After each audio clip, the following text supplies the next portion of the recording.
생물관리학사의 팟캐스트 약과 제3화 병의원 주사제 관리 이대로 괜찮은가 시작하겠습니다. 근데 제목이 좀 재미없네요. 제목을 뭐라고 줄 거예요? 그래. 네. 이걸로 괜찮은 것 같아요. 그래요? 그냥 무슨 다큐멘터리 제목 같죠? 네, 너무 재미없는데. 그런 얘기를 좀 미리 하지. 할 수 없고요. 예, 제 머리에서 이거 이상이 안 나와서 어쩔 수 없었어요. 자, 저희가 되게 오래간만에 녹음을 하는데 오늘 그동안은 저희가 좀 사실 여러 가지로 바빠서 공사가 당황해가지고 녹음을 못했습니다. 근데 그 약과가 이제 국민 여러분과 소통하기 위한 팟캐스트이긴 한데 저희가 뭐 주기적으로 좀 자주자주 하면 좋겠는데 저희가 다 생업을 해야 되는 사람들이라 그래서 앞으로도 계속 이런 식으로 조금 바쁘면 빠질 수도 있고 그렇기 때문에 좀 이해를 해주셨으면 좋겠고요.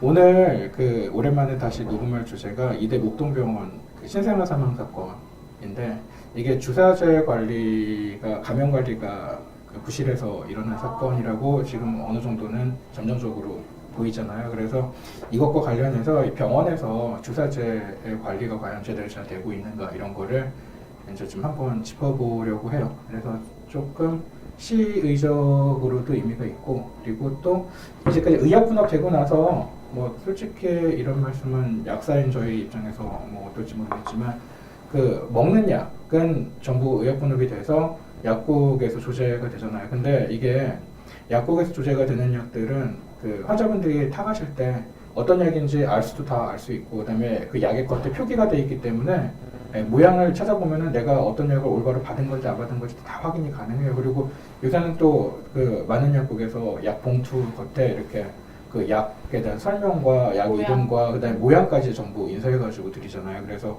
쉽게 내가 먹는 약이 올바르게 조제가 되고 받아왔는지 확인하실 수가 있는데 주사제는 그렇지를 못한 게 현실이거든요. 그래서 병원 안에서 뭐 조금 죄송한 말이지만 나한테 뭐 10ml 주사한다고 하고 7ml만 주사하고 3ml는 어떻게 딴 데 이렇게 한 건지 실제로 그런 사건들이 있었기 때문에 이거는 뭐 이런 일이 없었는데 저희가 음해하려고 드리는 말씀은 아니죠. 그런 식으로 해서 있었어요?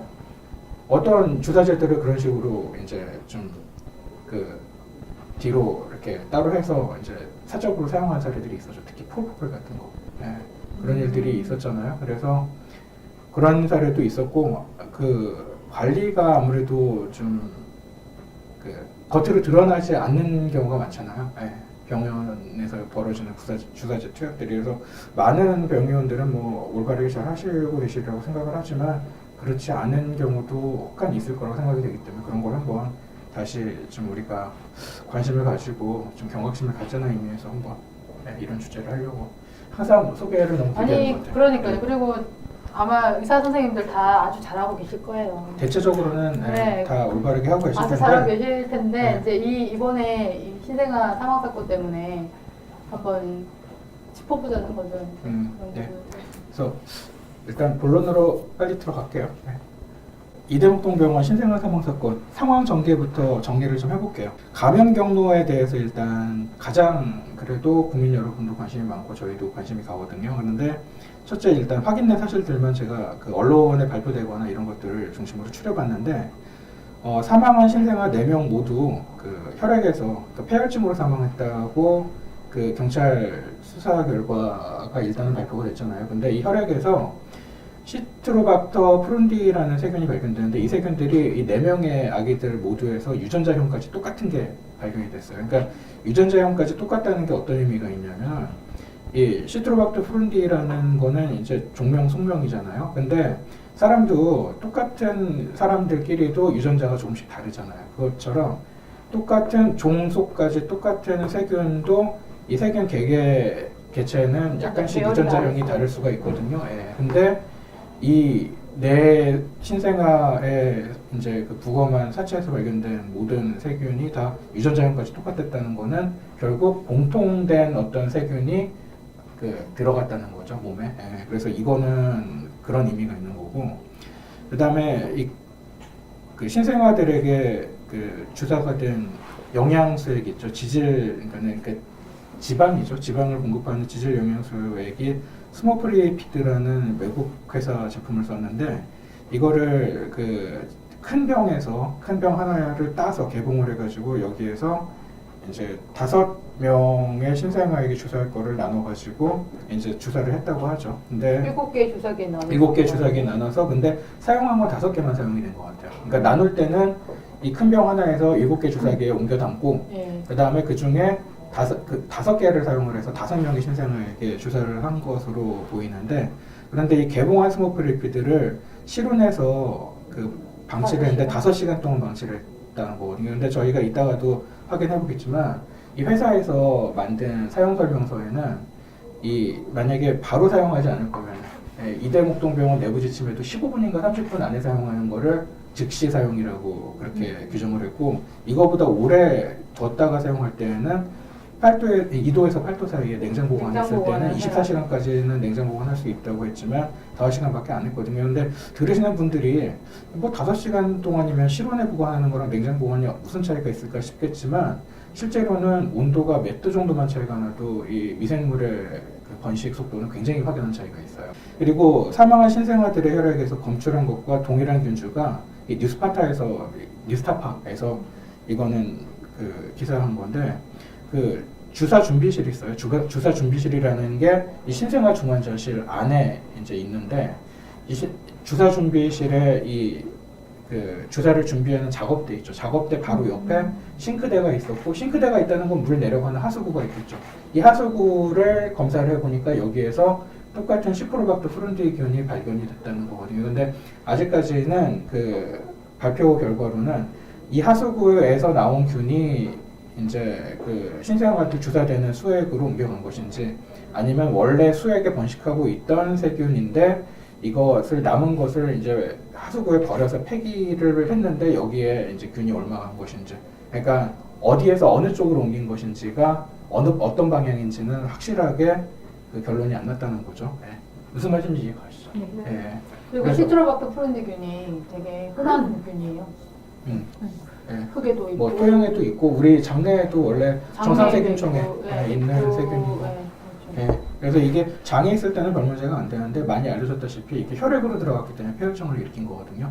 근데 혈액으로 들어간 이유는 다들 아시겠지만 주사를 냈기 때문이죠, 이거를. 예, 그래서 그렇다고 봐야죠.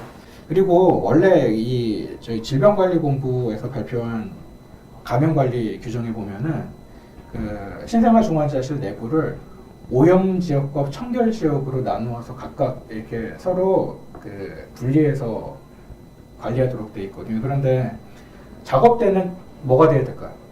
오염 지역, 청결 지역 중에 청결 지역이 청결 돼야지, 지역이죠. 그렇죠? 근데 하수구는 뭐일까요? 오염. 오염 지역이죠. 그럼 이 둘 사이에 뭔가 이 물질이나 이런 것들이 서로 왔다 갔다 하지 못하도록 격리하는 뭐가 있어야 되잖아요. 근데 카마귀 같은 것도 하나도 없고 그냥 바로 옆에 있었다는 거예요. 이게. 예.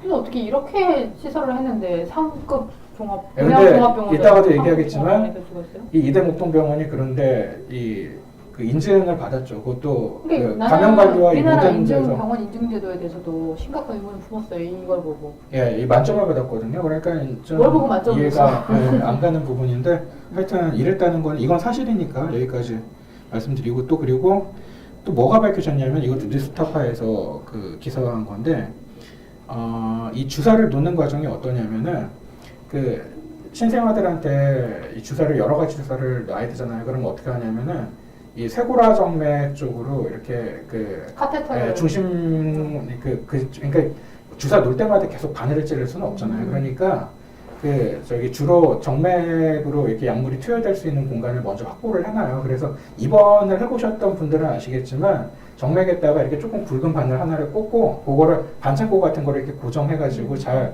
상처나거나 찢어지지 않게 피부가 이렇게 잘 해놔요. 그런 다음에 뭔가 약물을 투여해야 될 필요가 있을 때에는 그 자리로 이제 뭔가 이렇게 주사기를 연결하거나 그래서 그때마다 주사를 놓죠. 그런데 지금 신생아들에게 영양소액을 놓는 방법이 어떠냐면 일단 이 쇄골화 정맥 쪽으로 중심 정맥에 그 바늘을 꽂아서 일단 만들어 놨어요. 그 자리를 만들어 놓고 그다음에 여기에 조금 길다란 연결 호스라는 거를 연결을 합니다. 그리고 연결 호스의 반대쪽 끝으로 주사기를 통해서 뭔가 약을 주입을 하는 거예요. 예, 어떤 방식인지 아시겠죠? 근데 이 연결 호스 자체도 아까 말씀드렸던 그 싱크대, 그 한쪽 끝이 닿아서 오염됐을 가능성이 제기가 됐어요. 그래서 지금 이거 어떻게 생각하세요? 말도 안 돼. 예, 지금 말로는 이 수액에 번식한 세균 때문에 신생아들한테 감염이 된 건지 아니면은 연결 호스 자체가 그 오염이 싱크대에 닿아가지고 오염이 근데 돼서 싱크대에 예. 닿은 연결 호스는 한 개밖에 없는 거 아니에요? 네 개, 다섯 개가 다. 그러니까 제가 이 얘기도 나왔을까? 이따가 할 텐데 네. 4명이나 다 감염되기에는 이 연결 호스가 오염돼서 그러려면 4명이 다 감염되려면 이 연결 호스를 통해서 연결 호스 4개가 다 싱크대에 닿았어야 되고 그게 일부러 그렇게 하지 않느냐 해서 그럴 확률이 적잖아요. 그리고 예, 이렇게 되든지 아니면은 그 하나의 연결호스를 가지고 4명한테 다 사용을 해서 했든지 오염된 연결호스 하나로. 근데 이렇게 했을 가능성도 많지는 않은 것 같아요. 그래서 저는 나중에도 말씀을 드리겠지만 아마 그리고 저기 그 개봉한 그 스모크리퀴드 수액이 오염이 됐잖아요, 세균에. 네. 네, 그렇기 때문에 아마 수액을 통해서 그 감염이 됐을 가능성이 더 높을 것 같아요.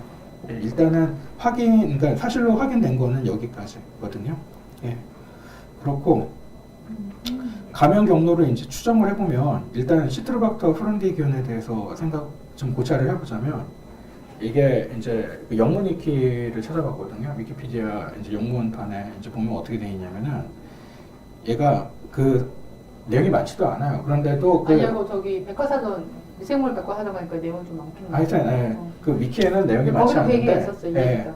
근데 그 많지 않은 내용 중에도 뭐 어떤 내용을 소개를 하고 있었냐면은 이 시프로박터 프론디균이 원내 기회 감염이 되는 균이라는 거예요. 예, 그러니까 예전에도 이런 사례들이 있었던 거예요. 그러니까 이런 것들이 소개가 돼 있죠. 그러니까 그 병원 안에 물론 병원은 청결 관리를 엄격하게 하지만 내성균들이 많죠. 그러니까 항생제에 죽지 않는 균들은 오히려 이런 우리가 생활하는 지역 마을이나 가정보다는 오히려 병원에 더 많다고 봐야 되거든요.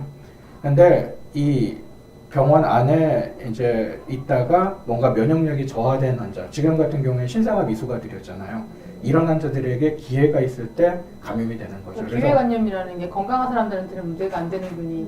그렇죠. 예. 그러니까 이런 면역이 억제되어 있거나. 예. 그래서 그런 걸 일으킬 수 있는 균으로 지금 알려져 있어요. 그러니까 벌써 위키피디아만 조사를 해도 그런 얘기가 딱 뜨는 거예요. 그리고 연관되는 제가 내용이. 찾아본 자료에는 이 시트로박터 프론디가 특히 신생아 뇌수막염으로 되게 유명하더라고요. 예. 저도 그거 봤어요. 아들한테 되게 치명적인 예. 균이더라고요. 그리고 이 균의 특징이 그 글리세롤에서 자라는 능력이 있어요. 예. 세균마다 통하죠. 뭔가. 글리세롤이 근데 우리는 알지만 그 지방이죠, 지방. 글리세롤이라는 게 그 포화지방산의 백본을 만드는 거잖아요, 글리세롤이. 그러니까 이게 지질소액에서도 잘 번식했을 가능성을 생각을 해볼 수가 있는 거예요. 예. 그래서 글리세롤에서 이 어떤 탄소와 에너지원을 얻는다, 그럴 수 있는 능력이 있다라는 게 또 소개가 돼 있었어요, 내용 중에. 그러니까 이제 지질용에게 그래서 번식을 했던 거죠, 예, 쉽게. 번식을 했다는 거. 예. 그래서 이런 내용들이 있고 일단 오염이 되었을까 경로를 추적을 해보자면 근데 아까도 말씀을 드렸지만 만약에 그 두 번째 가능성, 그러니까 연결 호스가 오염돼서 그걸 통해서 감염이 됐다고 하면은 이 개봉된 지질소액이 세균에 오염됐다는 사실을 설명을 하기가 어려워요. 왜 그러냐면은 개봉된 지질소액도 세균이 거기 안에서 검출이 됐잖아요. 그러면 이 세균이 어딘가에서 왔을 거잖아요. 그렇죠? 예. 근데 제가 말했지만은 시트로박터 프론디 이 균 자체가 되게 흔해요. 그리고 이 그러니까 뭐 흙이나 이런 데도 있고 아주 쉽게 발견되고 우리 생태계에서 그 질소를 공급하는 아주 중요한 역할을 하는 균이라고 돼 있더라고요. 그러니까는 근데 얘가 어느 순간에 자기가 번식하기 좋은 어떤 장소를 찾은 거 아닐까. 근데 저는 그 하수구에서도 그 시트로박터 프론디균이 검출이 됐잖아요. 근데 거기가 작업대에서 제일 가깝잖아요. 그러니까 저는 아무리 생각해봐도 그 하수구에 있던 뭔가 균이 그 바로 옆에 있는 작업대 쪽으로 튀든지 옮겨가지 않았을까? 뭔가 옆에서 누가 이렇게 물을 쓰거나 이랬을 때 튀어서 옮겨가든지 이렇게 해가지고 오염됐을 가능성이 제일 쉽고 그게 개연성이 제일 높아 보이거든요. 그래서 제일 가능성이 큰 건 그거 아니에요. 그러니까 분주하고 나서 상온에 5시간 뒀잖아요. 예. 지금 여기서 저기 문제가 나눠 담은 다음에 방치한 걸로 알고 있는데. 예, 예. 그러니까 뭐 개봉이 된 네. 상태, 그러니까는 주사기에 나눠 담고 나서 음. 5시간이 방치됐는데 그게 문제예요. 네. 지금 여기서는 우리가 봤을 때는. 왜냐하면은 리피드, 스모프 리피드뿐만 네, 아니고 실험 기본적인 보관. 리피드 그 용액은요. 완제품 상태에서는 원래는 실험 보관이잖아요. 맞아요. 그래서 맞아요. 네, 근데 냉장 보관 안 실험 하잖아요. 보관. 그렇지만 이게 만약 오픈되고 나서는 우리 냉장 맞아요. 보관해야 냉장. 되잖아요. 24시간만 가능하고. 맞아요. 그게 기본적인 그게 상식적인 애들마다 그 들어가는 시점이 다를 거예요. 맞아, 맞아. 그렇죠? 그리고 그 지질 수액은 지질 그 영양 수액은 그 들어가는 그 시간이 중요해요. 빨리 맞추면 안 돼요. 빨리 맞추면 뭐 그 부작용이 야기될 수도 있고 그래서 그 시간에 맞춰서 넣다 보면은 이게- 애들마다 들어가는 시점이 다르다 보니까 아마 그 중에 몇 명은 그 시간에 나눈 그 시점에서 바로 들어갔을 그렇죠. 것이고 나머지들은 기다렸던 것 같아요. 그 들어갈 시점은 그 분주한 것 중에서. 근데 그 몇 시간을 냉장 보관하지 않고 그냥 그대로 그 위에 둔 거죠, 상온에. 그렇게 시나리오를 생각을 그러면 하면 오염은 병에서 이루어졌다고 했던 주사기에서 이루어졌다고 봐야 그렇다고 되나요? 보는 게 맞다고 봐요, 저는. 그리고 지질 그 수액 안에는 시트로박터균이 좋아하는 글리세롤이 들어있었고 뭐 그렇게 시나리오를 짜면 약간 아기가 맞잖아요. 그리고 유가족들도 문제를 가장 삼는 부분이 그거 5시간 상온 보관이거든요, 지금. 학술기사님은 지금 그렇게 추정을 하는 거죠. 어쨌든 지금은. 네, 저는 그 상온 5시간 보관이 가장 그리고 마음에 걸리는 파트고 이게 아마 여기서 아마 감염이 일어나지 않았나 네. 싶어요. 그리고 저 저는 개인적으로. 요 수액을 하수구에 버렸을 것 같지도 않고요. 그러면 지질 그 냄새나는 싱크대는- 거를 버리지 않아요. 그 싱크대는 왜 설치한 거예요? 손 씻거나 이런 손 게 씻는 데가 따로 필요하거든요. 있었대. 신생아중환자실 안에 네. 거기 저기 뭐야 주사 아니, 주사 준비실 알코올이나 말고 그 이런 바깥에 거 버리니까. 신생아중환자실 안에 손 씻는 데인데 당연히 있을 것 같아요. 왜냐면 있죠. 애기 만지고 나면 바로 옆에서 손 손을 씻어야 씻어야 되니까. 되잖아. 네네. 그럼 도대체 싱크대는 왜 설치한 거예요? 분리실도 손 씻어야 되니까 필요할 수도 있고 왜냐하면은 뭐 주사- 알코올이나 물 같은 거 버릴 때는 주사 준비할 때도 손 그 씻어야 수치고 돼요. 오면 전으로 손 씻거나 그럼요. 해야 되고 그래서 하거든요. 물론 그러니까. 장갑도 껴야 되지만은 네. 그래서 이제 업무의 효율성을 위해서 뒀을까 싶기도 하네요. 근데 원칙적으로는 사실 클린 벤치를 둬야겠지만 그런 데는 잘 없으니까 병동에 아니 클린 근데 벤치는 사실은 없으니까. 아니 완제품을 한 한자한테 쓴다는 과정만 성립하면 클리니지가 필요가 없어. 사실 필요 솔직히 말해서. 근데 그렇게 하지 않았다는 것이 또 문제고요. 나눠 쓰면 안 되는 그걸 제품을 나눠 나눠 썼다는 썼다는 거잖아요. 건 지금 문제죠. 문제가. 그 뭐 나중에 또 나오는지는 모르겠지만 우리가 그 주사제가 사실은 나눠서도 되는 게 있고 나눠서 만드는 게 있잖아요. 예를 들어서 예전에 다나이원이었어요? 그 뒤에 나오죠. 시험관념. 시험 간염 집단 그 감염. 다나이원 네, 때도 네, 뭐 네. 의심을 했던 게 뭐 리도카인, 마취제에 뭐 다나이원은 아예 그 주사 반응이 수액제 문제죠. 그는 수액제 맞을 때 주사기를 재사용해서 맞아요. 그런 거고 주사기를 재사용. 아니 근데 그때 이제 얘기를 하면서 리도카인은- 리도카인을 나눠서 썼는데 그거를 아니 뭐 리도카인 얘기는 다나이원은 주로 어. 비타민 주사 같은 걸 놨기 때문에 리도카인을 쓸 일이 없었고 다른 병원이었어요? 그 원주에 있는 한양정형외과 거기는 그 저희 미용 시술 같은 걸 했죠. 그러니까 거기가 리도카인을 많이 썼고 리도카인을 통해서 그 C형 집단 감염이 집단에 감염됐다고 그렇게 생각을 그래서 하는 거죠. 리도카인을 나눠 쓴 거에 대해서 막 그렇게 막 뭐 비판 여론이 있었지만 사실은 리도카인은 그렇게 분할해서 써도 되는 바이알이거든요. 네. 이거 멀티도즈 바이알인데 멀티도즈로 쓰는 거는 안에 보존제도 들어있고 원래 처음에 나오기를 그렇게 나눠 쓸 수 있게 나오는 거고 우리가 보통 헤파린 같은 PPN 거. 그렇죠. 헤파린 이런 것도 그렇고 그런 애들은 사실 여러 환자를 대상으로 나눠서 담을 수도 있고 그리고 뭐 나중에 소아청소년과에서 막 얘기를 했던 것처럼 그런 것들은 사실은 딱 쓴 양만큼만 돈을 줘야 신청을 해서. 네. 근데 싱글도즈 바이얼 같은 경우는 그 한 사람을 위해서만 써야 되고 남은 거는 폐기해야 되는 게 원칙인 제품인데 그 제품에 대해서는 당연히 그 한 명만을 쓰고 그 다음에 신병원에서도 양을 다 쓰지 않아도 한 병 그 전체가 다 준다고요. 그렇죠. 그 차이가 있거든요. 그거 구분해서 생각하셔야 되는데 이번에 이 애들 신생아들 사건 같은 경우는 한 사람만 써야 되는 제품이었고 나는 좀 이해가 안 가는 게 그러면 미리 지금 그렇게 나누지도 않았을 것이고. 주사기가 4개가 그럼 다 오염이 됐다는 얘기잖아요. 그러면 네. 꺼내가지고 이제 그 나눠가지고 그 주사기에다가 이렇게 담아놨는데 네. 그 4개 주사기가 다 7개 중에 오염이 4개죠. 됐다는 건데 제가 시나리오도 써볼까요? 소설을? 7개 중에 한두 개는 먼저 들어갔어요, 제때.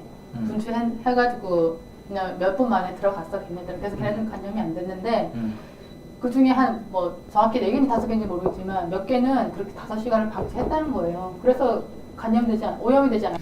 자, 그 원내 감염 관리 부실 의혹에 대해서 말씀을 드리면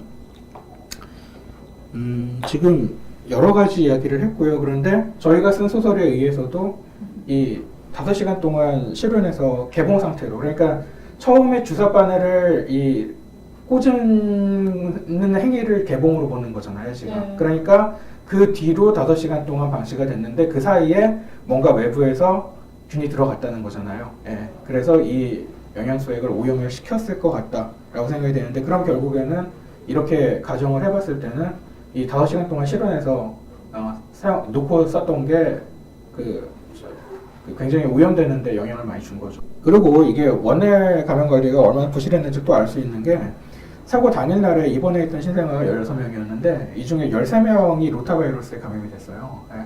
그러니까 이 로타바이러스는 뭐 지금 우리가 얘기하고 있는 시트로박터균하고는 관계도 없는 건데 감염됐잖아요. 그러니까 이 감염 관리를 제대로 꼼꼼하게 안 한 건 맞는 것 같아요. 꼭 그 신생아들이 사망한 거를 차치하고라도. 그다음 또 하나 얘기해 볼 게 있죠. 학습이사님 더 하시고 싶은 말씀? 아니요, 없어요.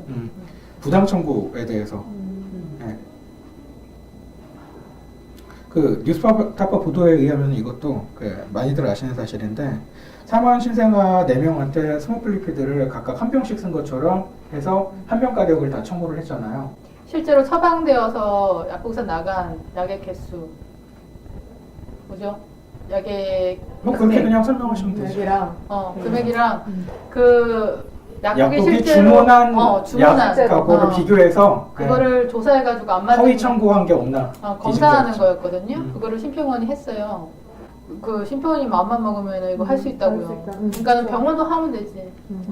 조금 허위 제가 보기에도, 청구를 잡아내는 방법은 이미 있어요, 사실. 제가 보기에도 조금 당국의 의지만 있으면 할 수 있는 것 같은데. 근데 솔직히 그때 우리도 데이터 마이닝 해가지고 이제 뭐 약국들도 약국 가서 시끄럽게 했지만 그래도 저는 긍정적인 부분도 있었다고는 보거든요, 솔직히. 투명해지잖아요. 네, 그런 투명한 네. 부분이 있고 또 이렇게 하면 안 되지만 원래는 약사들이 뭐 그런 것도 있어요. 대체 조제해놓고 괜히 의사한테 전화하기 그냥 귀찮고 미안하니까 막 그냥 미안하진 않고 귀찮거나 아니면 의사가 아니야. 싫어하니까 못하는 그렇지, 거지. 의사가 싫어하니까 의사가 의사한테 싫어해서. 점수 깎일까봐 어. 그냥 그대로 청구했다가 어. 개수가 안 맞는 경우도 의외로 꽤 있어요. 그쵸. 그래서 이제 그런 것들 때문에 싼 아마 약으로 대체를 하고 비싼 약으로 청구를 해서 실제로 그래서 그게 다 걸렸죠, 예, 데이터에. 예. 그러니까 뭐 하여튼 그런데 그게 사실은 억울한 거지, 약국 입장에서. 약은 그렇게 줬는데 뭐 청구만 그렇게 한 건데. 하여튼 뭐 그런 게 있을 수는 있지만 기본적으로 그러니까는 실제로 청구한 것과 사용액을 비교하려면 이렇게 하면 돼요. 사실. 당국의 의지만 있으면 할 수 있다고 할 봐요, 수 있어요. 저는. 네. 프로그램도 그래서 있고. 그때도 그냥, 왜 병원은 안 하지? 뭐 이런 생각. 우리만 다 할 수 없어요. 사실 병원이 금액이 더 큰데. 훨씬 크죠. 그러니까 이것도 사실은 모니터링을 하고자 하면 할 수 있는 방법이 있을 것 같긴 한데요. 근데 이게 부당 청구 같은 경우는. 진짜 글쎄 부당 청구가 사실로 드러났기 때문에 하는 말이지만, 결국에는 돈을 아끼려고 한 병에서 나눠 쓴 게 된 셈이잖아요. 이게 결국에는. 그러니까 결국 우리나라 사회가 이런 걸 굉장히 불감한데, 돈 조금 아끼려고 안전을 아무렇지 않게 생각하는 풍토가 진짜 사회 여기저기에 다 만연해 있는 것 같아요. 네, 세월호 이후로 그렇게. 아니 이건 돈을 아낀 게 아니고 그 이득을 취한 거죠. 사실. 이득을 청구를 취한 그렇게 하든가. 아니지, 그러니까. 그걸 버리기가 아까웠던 거 아니야? 나머지 네 아니죠. 병은? 버리기 아까웠으면 그렇게 하고 청구는 덜 해야지. 근데 청구는 또 그렇게 했잖아요. 그러니까 이거는 사실은 그런 거랑은 조금 다르죠. 돈을 아끼려기보다는 돈을 더 많이 벌고 싶어서. 네. 가격 차이 하여튼, 방송. 네, 뭐 그게 그거 같은데, 어쨌든 돈을 조금 더 욕심을 내느라고 이렇게 안전하고 뒤바꾼 건데. 아니 근데 솔직히 상급 종합병원은 다른 병원보다도 돈을 더 많이 받아요. 아시죠? 네. 수가가 더 높아요. 종합병원보다 심해요. 30% 정도 할증해도 돈 더 많. 아까 수가이기도 하는데 사실 상급 종합병원은 돈도 더 많이 받잖아요. 이따가 우리가 그 얘기도 할 거예요. 그래서 이따가 상급종합병원들이 계속 자기네들 경영적자는 아니까 수가 또 올려달라고 주장을 하거든요. 계속. 근데 정말 그런 거에 대해서도 좀 저희는 의구심이 있는데 어쨌든 나중에 또 얘기하기로 하고, 그리고 지금 이 사건이 터지고 난 다음에 그 의사회 또는 의협 쪽의 대응을 보면은 이것도 좀 씁쓸한 생각이 드는 부분이 많은데, 일단 정리해서 얘기하자면 어떤 의료인으로서 책임을 통감하기보다는 자기네들이 이렇게밖에 할 수 없었던 이유로는 그 국가에서 수가를 덜 쳐줘서 그렇다라는 주장을 끊임없이 하고 있거든요. 그런 어떤 모습을 보이는 게 조금 좋아 아니 보이진 그러면은 않더라고요. 우리도 사실 약사인데요. 제가 우리도 사실 조제료가 다른 선진국에 비해서 턱없이 낮은데 우리 수가 낮으니까 약 그냥 대충 지어가지고 엄살을 줘도 돼요? 아니잖아요. 그 중앙일보에 네. 죽은 애기 아빠가 자기가 이제 아기한테 이렇게 그 하는 그 이야기를 이렇게 사연으로 올린 기사를 봤는데, 거기에 베스트 댓글은 3,000몇백 개가 좋아요가 달린 베스트 댓글은 이 모든 게 구조적인 문제, 즉 저수가 때문이다 이거였어요.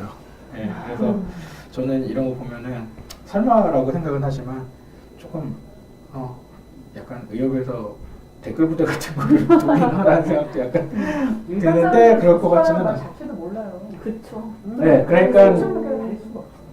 그 댓글을 쓰신 분은 뭐 의사분이시든지 뭔가 하여튼 그런 분이신 것 같은데, 어쨌든 근데 자꾸 그 문제를 이쪽으로 그 가져가는 게 조금 좋아 보이진 않더라고요. 그리고 여기에서 이제 그친 게 아니라, 게다가 이 소아청소년과 의사회에서는 건정심, 그러니까 보험 건강정책심의위원회죠.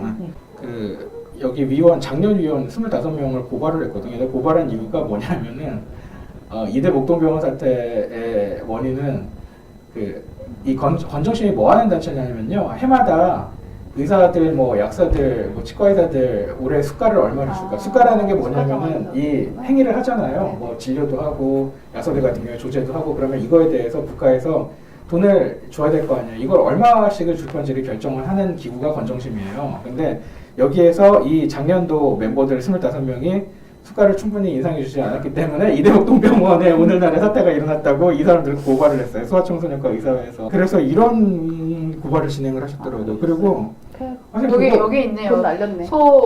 소청과 의사회 이대 목동병원 사태 건정심 위원 고발. 그것이 악의 축이었으며 의료계의 세월호 같은 존재다. 똑같은 일이 또 일어난다면 그것이야말로 진짜 인재다. 곧 돈 건정심 꼴이라면 날리시겠네요. 똑같은 사고는 반드시 또 일어난다.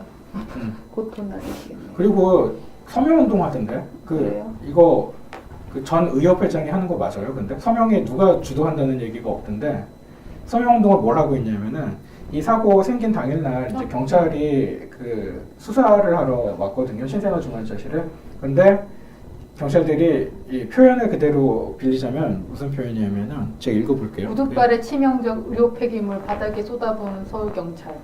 서울청장 엄벌 요구 서명. 그러니까 이 폐기물. 경찰이 신생아 중환자실에 와서 네. 이 신생아 중환자실에 있던 의료 폐기물들을 바닥에 쏟아가지고 뭐 이렇게 그걸 들춰보면서 뭐가 있나를 이제 조사를 했나 봐요. 그러니까 아니 그 청결을 유지해야 할 이런 신생아 중환자실에서 이런 행동을 하다니 이 사람들을 그냥 둘 수 없다. 그러니까 엄벌을 요구한다는 서명운동을 하는 거예요. 근데 이게 의도를 했는지 안 했는지는 모르겠지만 결국 이런 서명운동을 한다는 액션 자체가 경찰의 수사에 어떤 부담을 주고 그러는 효과가 있는 건 사실인 것 같아요. 그래서 이런 활동들을 하더라고요, 지금. 그래서 이것도 조금 글쎄.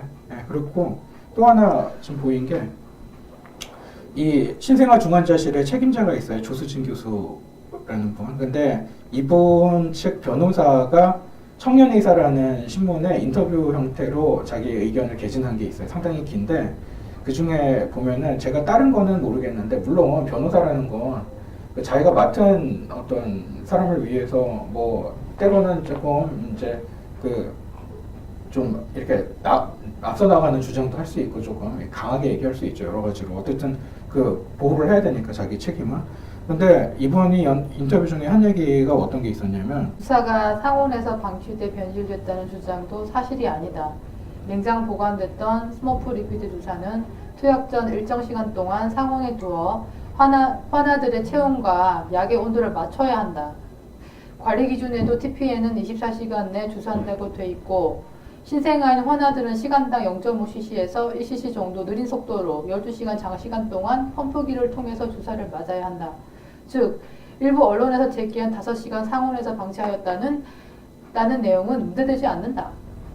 자, 이 진술을 보고 저는 어떤 생각이 들었냐면 일단 일정 시간을 두어서 물론 이 너무 차가운 게 냉장 보관 그러니까 일단 이거 상온 보관하는 거 아니에요. 그러니까요. 근데 상온 보관했던 거를 쓰는 건데 냉장 보관했다가 맞춘다면은 물론 차가운 주사액이 몸에 들어가면은 이게 문제가 될 수가 있으니까 체온하고 어느 정도 비슷하게 맞추기 위해서 냉장 보관 해왔네 이때까지 나눠 썼으니까. 그렇게도 생각할 수 있구나. 나는 모르겠어. 아니 해왔을 수도 있겠네요. 어, 아니 확정을 하면 안 돼. 아니 근데 그러지 않았을지도 모르는데 아니 냉장 보관을 해왔었고 이번에만 안 한 거 아닐까 싶은 생각도 드는데요.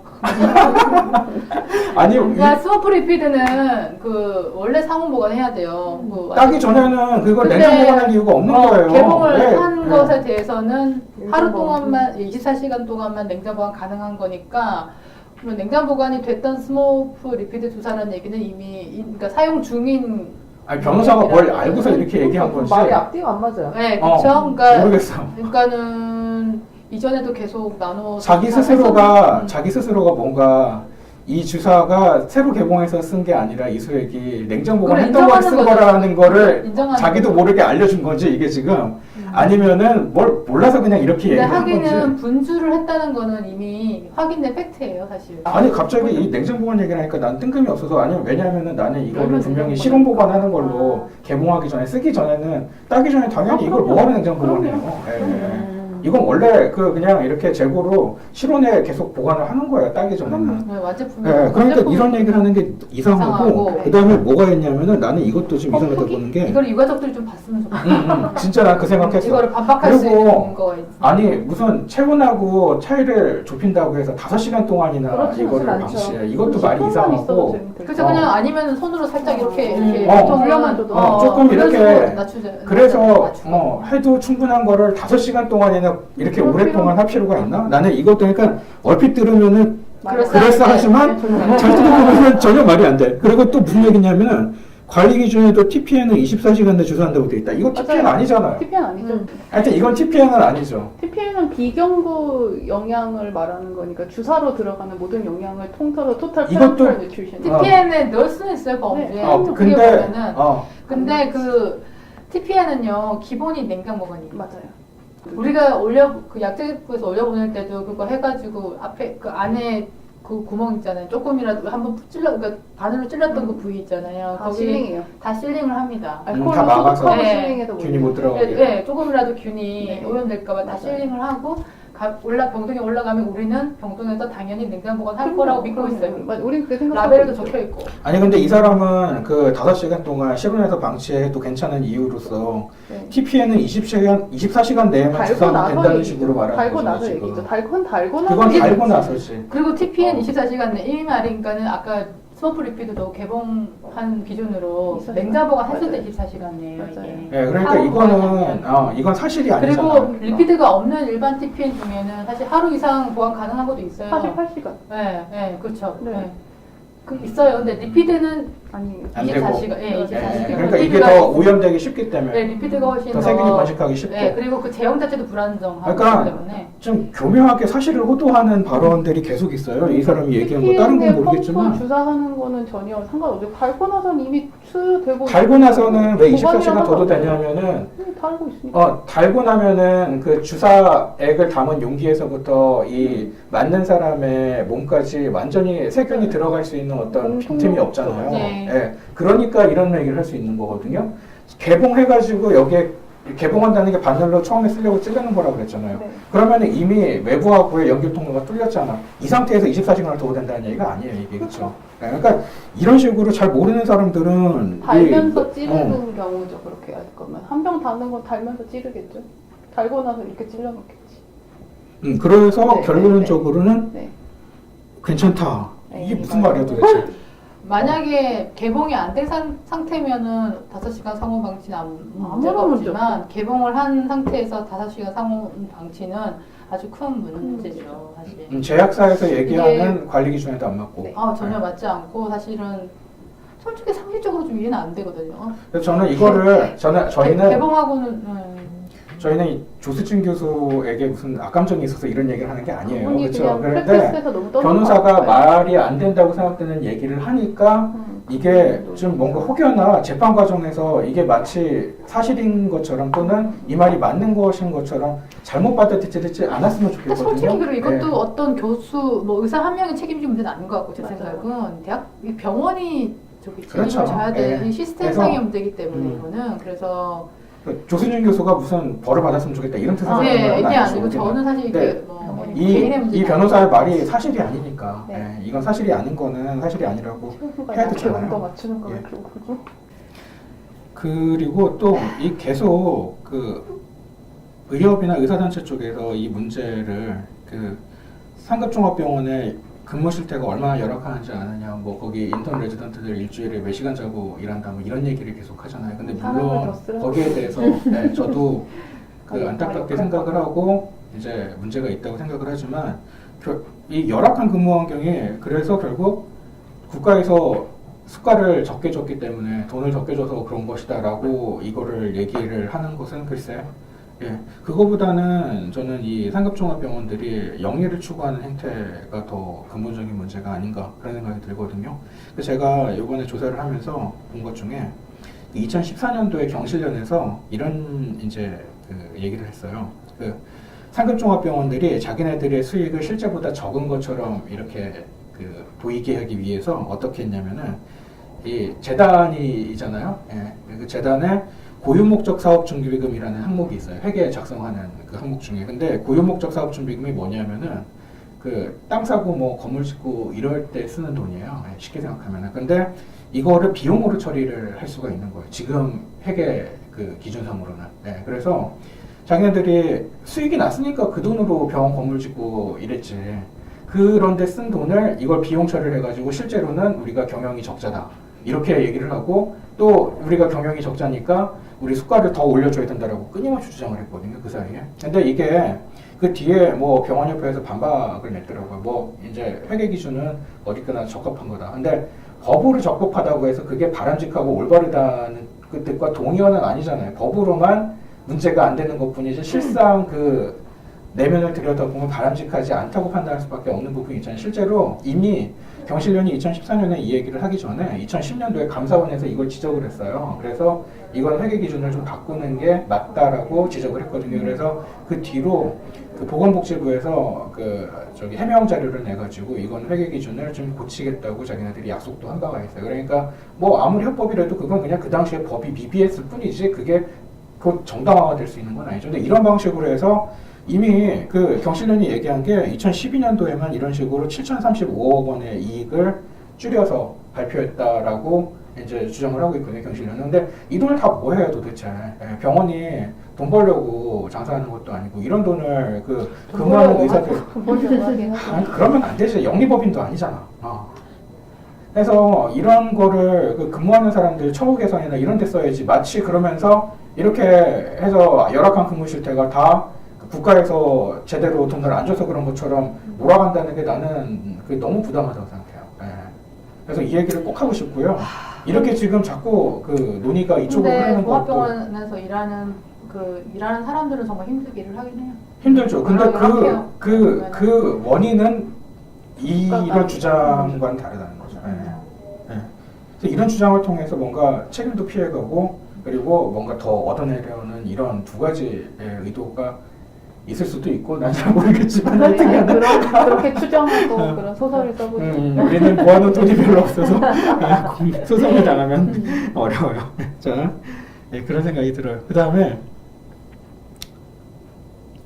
잔여량이 최소화되는 이것도 생각을 해본 건데 지금 여러 번 얘기를 했지만 스모프리피드 같은 경우도 그 큰 포장단이 있었잖아요. 500ml라는. 근데 그 필요한 양에 가장 가깝도록, 그러니까 남는 약이 별로 없도록 작은 포장의 생산을 그 제약회사들에게 그 자꾸 그 유도를 하고, 또 제약회사들 입장에서는 소포장약보다는 큰 포장약이 이윤상으로는 더 유리하거든요. 그러면은 그런 점에 대해서는 정부가 좀 보조를 하든지 이렇게 해서 좀 자꾸 이렇게 생산되는 약들을 소포장으로 좀 했으면 좋겠다는 생각이 있는데, 이건 일선 약국에서도 굉장히 많이 공감을 하는 부분이거든요. 제약회사들이 큰 포장의 약만 내기 때문에 그 뭐 어떤 경우에는 1000알짜리 뭐 이런 것밖에 안 만들어요. 그러면은 30알을 처방받으신 분을 위해서 30알을 쓰고 나머지 970알은 유통기한이 지날 때까지 소진이 안 돼서 버리고 이런 경우도 꽤 있거든요. 근데 어쨌든 이런 건 국가 차원에서 좀 어떻게 근데 해줬으면 작은 좋겠어요. 용량이 있는데 굳이 큰 용량을 쓰는 것도 좀 문제인 것 같아요. 이런 것도 약간 뭔가를 규제를 해야 될 것 같아요, 병원에서. 그렇죠. 이래서 이런 것들은 하지 못하게 좀 네, 뭔가 그 주사- 규제를 해야죠. 이렇게 해서 약간 폐기되는 의약품도 최소화하고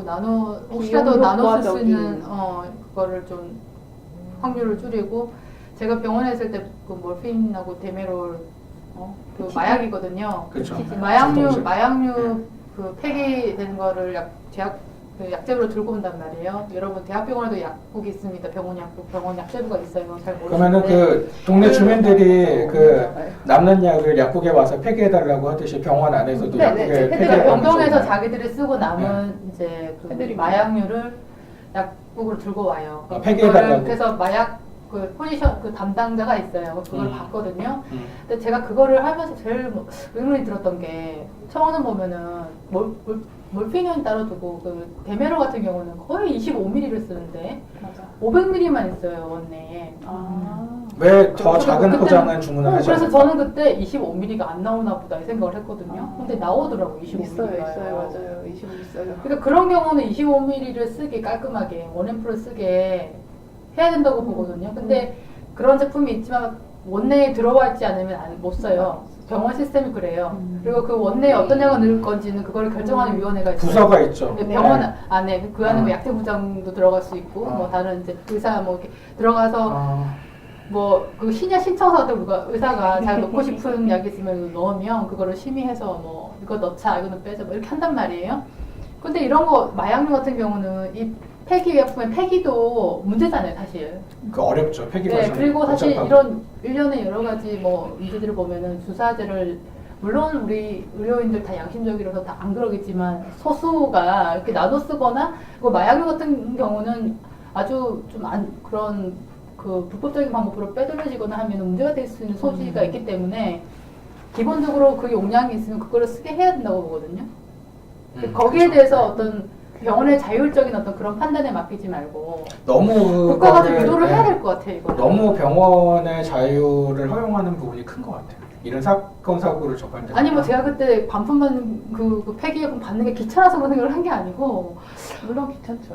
아니 하늘같이 다 25ml를 네, 썼어. 맞아, 맞아. 그럼 근데도 다 500ml 500ml 짜리. 50짜리, 맞아요. 예, 그거 50ml 짜리 반이 채워져서 오거든요. 이게 미성적이지도 않잖아요. 그걸 덜어 써야 된다는 얘기인데 그렇게 하면은. 네, 근데 이거는 사실 약국에서도 마찬가지거든요. 그 지금은 조금 바뀌어가는 것 같은데 시럽 같은 경우에 큰 병에서 이렇게 덜어서 투약병에 네, 드리는 경우가 굉장히 많은데 그게 생각해보면 위생적이지도 않아요. 그게 낱개 포장 상태로 생산을 해서 그대로 이제 환자분들이 복용을 하는 게 훨씬 깨끗하고 위생적이죠. 그 투약병에 따라주는 걸 아무리 깨끗하게 한다고 해도 그것만큼 이게 처음부터 낱개로 포장이 돼 있는 것만큼 깨끗할 수는 없거든요. 근데 그런 거에 대해서 너무 국가에서 배려라든가 이런 정책적인 그런 노력이 없는 것 같아요. 예. 그리고 근데 먹는 약보다는 주사가 훨씬 그런 부분에 있어서 위험하잖아요. 위험하고 네. 관리가 철저해야 되기 때문에 예. 우선적으로 좀 이런 쪽으로 정책적으로 생각을 해봐야 될 것 같아요. 자, 이렇게 해서 이대 목동병원 사건을 저희가 한번 정리를 해봤는데 나름대로 가장 가능성이 높은 시나리오도 생각해보고, 그런데 이 주사제 때문에 문제가 됐던 게 요 근래 이대목동병원뿐만은 아니었거든요. 아직도 뭐 다 감염자가 밝혀지진 않았지만 그 3년 전에 이 주사기 사용 때문에 C형 간염이 집단으로 발생한 그런 사건들도 있었죠. 일단 서울의 그 양천구의 다나이원도 있었고, 그리고 또 원주의 한양정형외과에서 벌어지는 일도 있었고 그런데 한번 간단하게 정리를 해보면요. 일단 서울 양천구의 다나의원 같은 경우에는 2016년 2월에 이건 이제 사건이 생기고 나서 좀 더 시간이 흐른 다음에 질병관리본부에서 중간 발표를 한 거예요. 2016년 2월 26일 날 발표하기를 그때까지 이제 조사한 사람, 파악된 사람이 2008년 5월 이후로 이 다나의원을 방문한 내방자 2,266명 중에서 C형 간염의 그 양성으로 이렇게 감염됐다고 확인된 사람이 97명이 있었어요. 근데 이 다나의원 같은 경우는 주로 뭐를 했냐면은 그 병원 이름도 뭔가 특정 과를 보는 게 아니라 약간 두리뭉술하게 보는 거 같잖아요. 그래서 여기는 그러니까 주로- 다 낳는다고. 주로 다나요. 이제 마늘 주사나 비타민 다 주사 이런 알겠지. 거를 넣은 거죠. 수액제 같은 거. 근데 그 보니까 여기 이제 원장 부부가 어떤 특정 종교 신도라서 그 자기 같은 종교 믿는 사람들이 단골처럼 이렇게 많이 와가지고 맞은 것 같아요. 근데 여기 같은 경우에는 어떻게 했냐면은 그 제가 미케이를 보니까 그 설명이 있더라고요.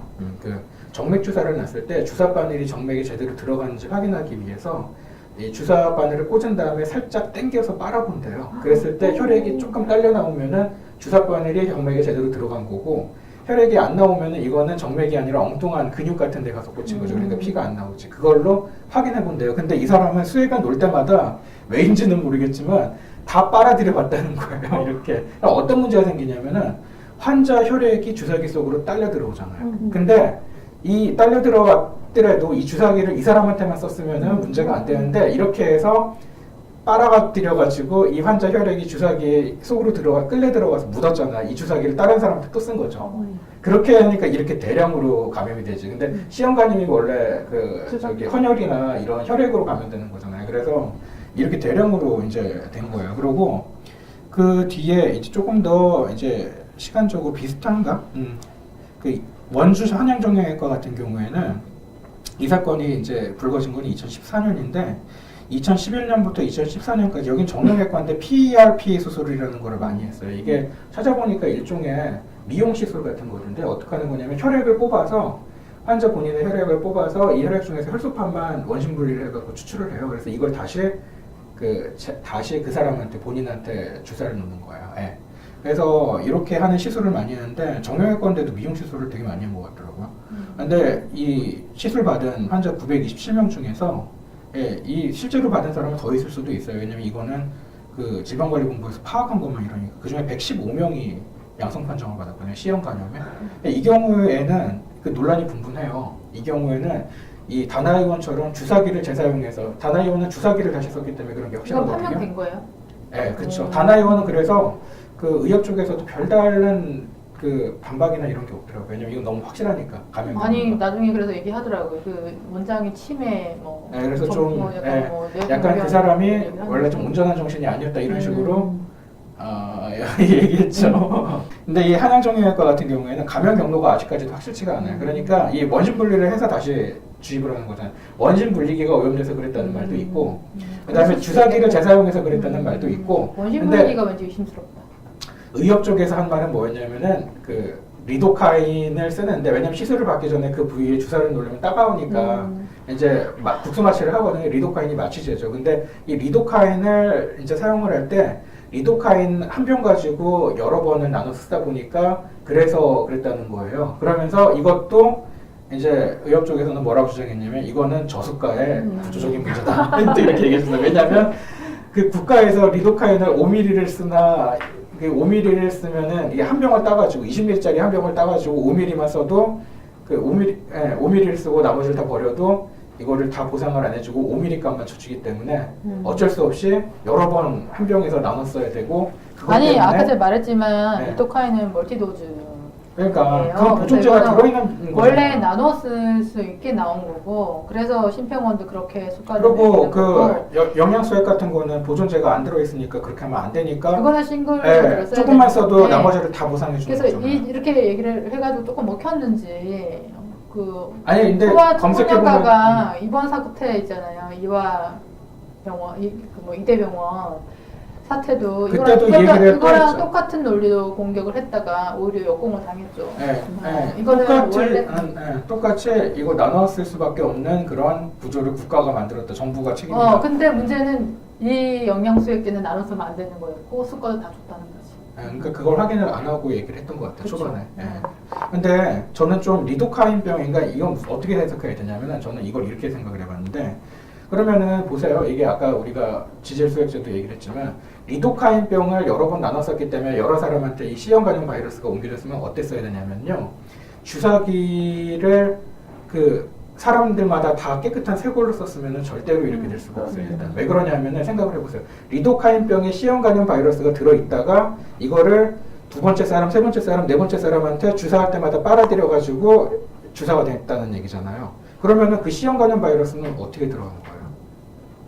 처음에 누군가 C형 간염 바이러스를 가지고 있는 사람에게서 여기 들어간 거잖아요. 그러면은 리도카인을 여러 번 사용을 했더라도 그때마다 깨끗한 세주사기를 사용했다면은 누군가 그 보균자의 바이러스가 이 리도카인병에 들어갈 수가 없는 거예요. 처음서부터. 그러니까 보균자의 혈액이 리도카인병에 다시 들어갔기 때문에 리도카인병에 바이러스가 있다가 두 번째, 세 번째, 네 번째 사람들한테 이렇게 나눠가지고 이렇게 빨아들여서 주사해줄 때 그때 옮겨간 거거든요. 그러니까 주사기 재사용을 한 번도 안 했다고 하면 이건 있을 수가 없는 거예요. 그 다음에 또 어떤 생각이 드냐면은 927명 중에 115명이 C형 간염으로 지금 옮았잖아요. 근데 생각해 보면은 만약에 저는 모르겠어요. 이 리도카인이 포장 단위가 어떤지는 모르겠지만 20cc예요. 20ml짜리를 5번 나눠 5mm씩밖에 금방 아시나요? 만약에 진짜 의협이 예를 든 것처럼 이런 식으로 했다면은 그러네. 맥시멈 4명밖에 감염이 안 돼요. 근데 근데 생각해보면은 그 의견을 냈어요. 20cc이기 때문에 그거는 최대 4명밖에 감염이 안 돼요. 그러면 근데 생각해볼 때 C형 간염 보균자가 뭐 길거리에서 마주치면은 9명 중에 1명씩이 돌아다니고 있는 게 아니잖아요. 어쩌다가 1명 있다는 거예요. 그 얘기는 뭐냐면 비용도 있고. 그쵸. 그러니까 이 얘기는 뭐냐면은 리도카인 병도 되게 큰 걸로 분명히 썼을 거야. 더 큰 게 있어요? 모르겠어요. 확인 안 해봤어. 근데 그래요? 이상해 뭔가 이 논리가 제가 볼 때는 그러니까 우리가 이상한 게 아니고 반복적으로 주사기를 재사용한 거지. 맞아. 리도카인 그렇게 봐야 네, 되는 것 같아. 반복적으로. 그러니까 만약에 이 말이 맞으려면은 커다란 예를 들어 500ml나 1000ml짜리 리도카인을 갖다 놓고 그래서 계속 이제 썼든가. 근데 그렇게 해도 새 주사기만 사용하면 절대로 이렇게 안 돼요. 분명히 적어도 한 번이라도 주사기를 재사용을 한 거죠. 그러니까 박수 기사님 말씀처럼 제 생각에는 의협이 이렇게 얘기를 해가지고 근데 처음에 들어보면은 그럴듯하잖아요. 이것도 고소당하나? 하여튼간에 그러니까 그럴듯한데 생각을 잘 해보면은 이건 말이 안 되는 거예요. 그러니까 분명히 주사기 재사용을 한 번이라도 했다는 거는 논리적으로 우리가 추측할 수가 있고 그러고 어쩌면 리도카인을 큰 병에서 썼을 수도 있어요. 근데 왜 큰 병에 썼을까? 여기 있네요. 큰 병. 큰 어. 병 있긴 근데 있어요. 그거 가능성이 제일 높은 건 주사기 재사용. 그 뒤에 있는 포도당 수액이 500ml짜리거든요. 네, 한 100ml쯤 되겠네요. 예, 그리고 주사제 중에서 또 생각나는 게 이 박근혜 전 대통령이 이제 맞았던 프로포폴. 프로포폴은 근데 향정신성 의약품이기 때문에 이것도 주사제 형태로 되어 있는 것들이 조금 관리가 이렇게 먹는 알약으로 되어 있는 것들에 비해서 좀 관리가 좀 덜 되고 있다는 생각이 들거든요. 그래서 그 당시에도 그 박근혜 전 대통령이 다녔던 그 의원 있죠. 그 프로포폴 맞았던 의원의 그 원장이 이 JTBC가 그거 이제 추적해가지고 보도했잖아요. 그 향정 관리 장부를 써야 되는데 근데 이것도 이중 장부를 쓴 것 같다는 의혹이 있었고 그 뒤로 그거 조사 발표됐어요 혹시? 별로 별로 그냥 별로 그 뒤에는 그냥 구속되면서 그냥 그거는 좀 묻혔죠. 구속됐어요? 박근혜 대통령. 박근혜 대통령. 박근혜 대통령이 깜빵 들어가는 순간 뭔가 여러 가지 것들이 다 이렇게 쓱. 근데 그때도 이제 이 이중장부를 써서 이 일부를 이제 그 장모 이름으로 뭐 이렇게 쓴 걸로 해가지고 그렇게 해서 그거를 따로 이렇게 빼놨다가 다른 사람한테 맞추기도 하고 막 이런 식으로 관리를 했거든요. 그래서 상당히 좀 부실하다는 생각이 드는데 근데 이게 가능한 게 알약 같으면은 이게 그 증거가 다 남잖아요. 근데 주사제 같은 경우에 한 병을 개봉을 해가지고 예를 들어서 2명한테 쓰고서는 마치 두 명한테 한 병씩 쓰는 것처럼 할 수도 있고 그리고 사실 환자 입장에서 내가 이 주사를 15ml를 맞았는지 20ml를 맞았는지 이런 걸 정확하게 알 수가 없잖아요. 그러니까 조금씩 덜 이제 사용한다든가 이렇게 해가지고 남는 것들을 따로 이렇게 보관하거나 이래서 이런 식으로 빼돌릴 수가 있거든요. 예. 그래서 그런 문제들이 주사제는 항상 있고요. 예. 마약류 사용 관리 이거를 투명화시키려고 정책을 짜는 사람들이 마약이 이제 들어가고 나가고 그러니까 쓰고 남고 뭐 재고 관리 이런 거에 포커스를 맞추고 있는데 정작 마약류의 가장 큰 문제점이 폐기 과정이 폐기랑 그러니까 투명하지 않은 잔여 의약품에 대해서 관리거든요. 그러니까 이게 그러니까는 원앰플을 한 사람한테 다 쓰지를 않아요. 대부분의 경우가. 예. 그 부분에 대해서 그럼 남잖아요. 그럼 그거는 사실 아까 말했잖아요. 그거를 폐기한다고. 그게 네. 이제 뭐 대학병원 같은 경우는 약재부에서 모아가지고 그거를 뭐 공무원이 있는 앞에서 폐기를 하고 의원급은 솔직히 보건소 가서. 근데 그걸 매일 가서 할 건 아닐 거고 그러면은 몰아가지고 특정 날을 잡아서 할 텐데 나는 이거를 쓰다 남은 거니까 폐기한다. 그래 놓고서는 실제로는 보건소에다가 이 프로포폴 대신에 우유를 약간 채워가지고 갖다 줘도 이거 구별할 방법이 없잖아요. 네, 이거 어떻게 할 거야 보건소에서.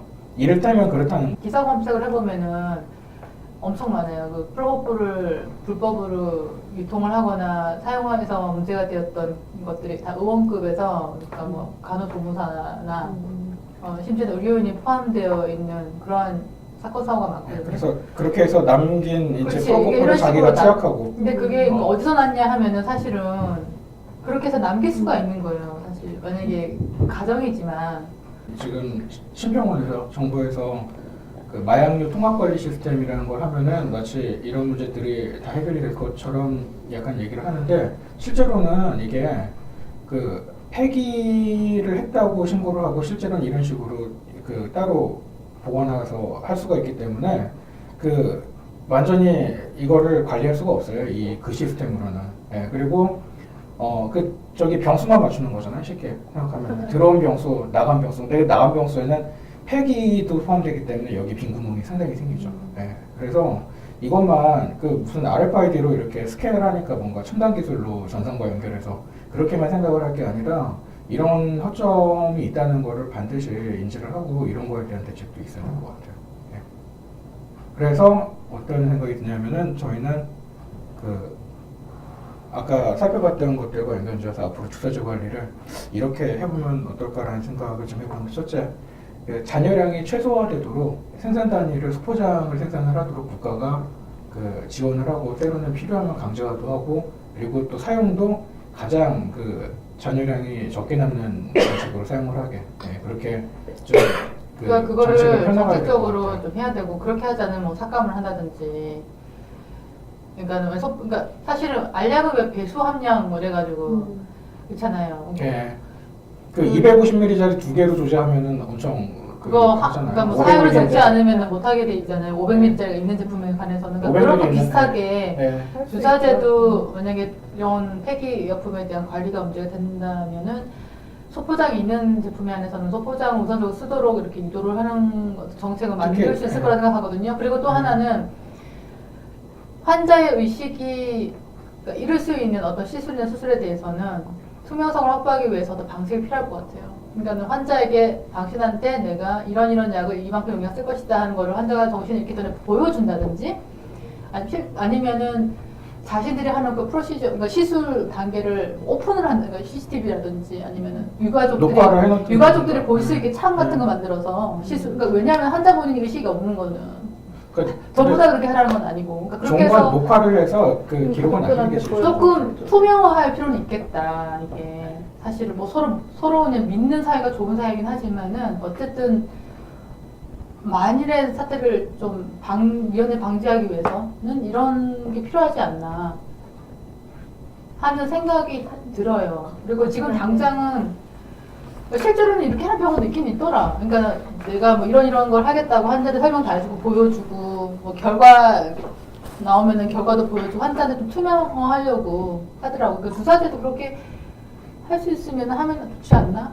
그렇죠. 만약에 주사제도 약품처럼 뭐 약분업이 되어 있으면은 사실은 뭐 저절로 그렇게 될 수도 있는 부분이지만 저희가 주사제도 의약분업을 하자고 주장을 하는 건 아니에요. 아니에요. 네, 그건 네, 그건 아닌데 네, 네. 근데 전체적으로 어. 너무 그 환자가 어떤 시술과 처치를 받았는지에 대해서 이 그 정보를 오픈하는 거에 굉장히 있었던 것 같아요. 아직까지. 네, 그거를 네. 그래서 그거는 사실은 약사인 우리도 주장을 해야 됐지만 사실은 환자분들의 본인들의 알 권리를 그렇지. 찾기 위해서 주장을 좀 하시는 게 필요하다. 더 중요한 데일 것 같긴 그렇죠. 해요. 그래서 사실은. 그 외국에서 이렇게 하면 메디컬 드라마 같은 거 보면은 인포음드 컨센트라고 해서 항상 어떤 처치나 이런 걸 하기 전에 설명을 해주고 환자가 거기에 대해서 동의를 하면은 그 단계로 넘어가고 이렇게 하잖아요. 그래서 조금씩은 우리나라도 그렇게 좀 그 여건이 바뀌어야 될 것 같아요. 풍토라든가 이런 것들이. 예, 저희는 이번 그 이대 목동 뭔가 아쉬움이 있다. 네. 저희는 이번 이대 목동 신생아 사망 사건을 통해서 이런 것들을 다시 한번 돌아봤고요. 예. 그 다들 힘들어하시는 관계로 네. 이렇게 해서 오늘은 저희 이야기를 마치도록 하겠습니다. 네, 청취해주신 그 선생님들 감사드립니다. 다음에 또 저희는 뭐 좀 더 좋은 주제로 찾아뵙도록 하겠습니다. 8개월보다는 빨리 찾아뵙기를 바라며. 네, 마치도록 할게요. 네. 감사합니다.